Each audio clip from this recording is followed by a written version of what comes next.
बाल रूप का ध्यान आता है। ठीक 15 अगस्त 2025 को रात्रि 12:58 पर यह प्रारंभ हो गई है और ये 16 अगस्त को 9:38 तक रहेगी, यानी रात्रि के। और जो अन्य उत्सव है भगवान के जन्म के बाद के उत्सव हैं, वो 16 तारीख को मनाए जाएंगे। इसके साथ साथ जो दिव्यता है भगवान की, आप वृंदावन में आपको देखने को सबसे अधिक मिलेगा, क्योंकि भगवान कृष्ण का जन्म मथुरा में हुआ है और उनका बाल्यकाल वृंदावन में बीता है। आप इसी के ऊपर एक दिव्य कथा मैं आपको सुनाता हूँ। भगवान कृष्ण क्यों आए, किस लिए आए, ये एक सुंदर सा दिव्य जो परंपरा है, उस परंपरा के आधार पर हम लोग इसको जानते हैं। हमारे यहाँ लिखा है, यदा यदा हि धर्मस्य ग्लानिर्भवति भारतः अभ्युत्थानम् अधर्मस्य तदात्मानं सृजाम्यहम् परित्राणाय साधूनां विनाशाय च दुष्कृतां धर्म संस्थापनार्थाय संभवामि युगे युगे। भगवान स्वयं धर्म की स्थापना के लिए आते हैं। जब जब इस पृथ्वी पर हाहाकार, त्राहिमाम और अत्याचार बढ़ जाता है, तो भगवान स्वयं अपने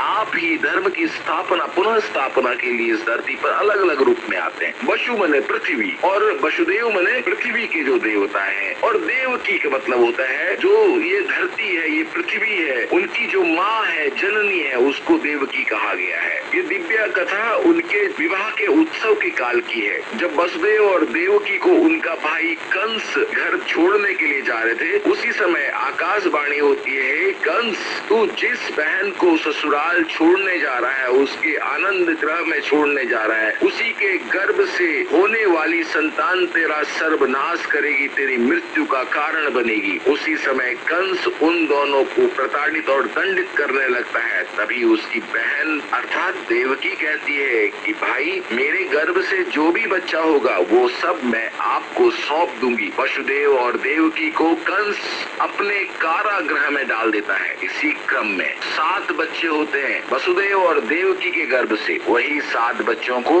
कंस अपने हाथों से मारता है। अर्थात निरंतर निरंतर कंस अत्याचार, हाहाकार और धर्म कर्म, जहाँ जहाँ शुभ कार्य होते हैं उन सब कार्यों को विध्वंस कर देता है। लेकिन अंत में जब 8वां बच्चा होना होता है, भगवान लीला करते हैं। यही भगवान की लीला है। भगवान ने लीला क्या की, उधर वसुदेव और देवकी, उधर यशोदा और नंद बाबा, यशोदा और नंद बाबा के घर में भी कन्या का जन्म, और उसी समय वसुदेव और देवकी के गर्भ से उत्पन्न हुई वही कारागृह में। जैसे ही भगवान का जन्म हुआ, दिव्य रूप प्रकट हुए, एक शंख चक्र गदा पद्म, चारों तरफ घंटा ध्वनि, शंख बजने लगे, मृदंग बजने लगे, देवता लोग पुष्प वृष्टि करने लगे, चारों तरफ आनंद ही आनंद की लहर गूंजने लगी।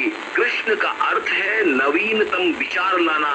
द्वापर युग से लेकर के आज कलयुग तक भगवान कृष्ण के इस आनंद को हमेशा भाद्रपद कृष्ण जन्माष्टमी के पर्व के रूप में निरंतर मनाया जाता है कि हमारे जीवन में कृष्ण आए और हम सब लोग आनंदित हों, नवीनतम विचारों के साथ हम अपने जीवन की नई शुरुआत करें। जी, बहुत सुंदर जानकारी आपने साझा की, कथा आपने हमें सुनाई कृष्ण जन्माष्टमी से जुड़ी डॉक्टर संतोष खंडूरी जी। और आपसे जानना चाहेंगे अब कि ये जो उत्सव है, इसको जो भारत में मनाया जाता है वो किस प्रकार से है? बिल्कुल, ये उत्सव भगवान श्री कृष्ण की झांकी के रूप में लोग मनाते हैं। भगवान का झूला लगाया जाता है, बांसुरी के साथ साथ लोग नृत्य करते हैं, कई प्रकार के नृत्य इसमें किए जाते हैं, आनंद का माहौल बनाते हैं कि उनके जीवन में उत्सव आए। उत्सव मने प्रसन्नता, नवीनता, खुशियाँ आए। और अब तो मैं देख रहा हूँ कि भारत में ही नहीं, विश्व में अलग अलग, आप ऑस्ट्रेलिया में देख सकते हैं, कनाडा में बहुत अच्छी तरह मनाया जाता है। अभी मैंने देखा है कि दुबई में भी कृष्ण जन्माष्टमी का पर्व मनाया जा रहा है, जर्मनी में रशिया में मनाया जा रहा है, कई अन्य देशों में भी भगवान श्री कृष्ण की जन्माष्टमी के इस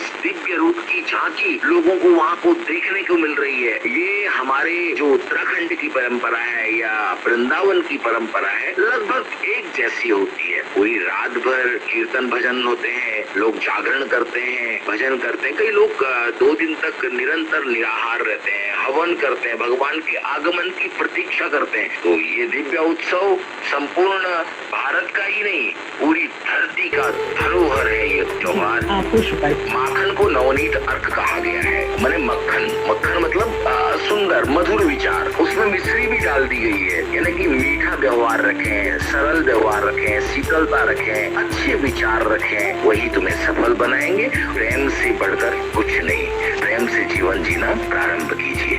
जय श्री कृष्ण। बंदी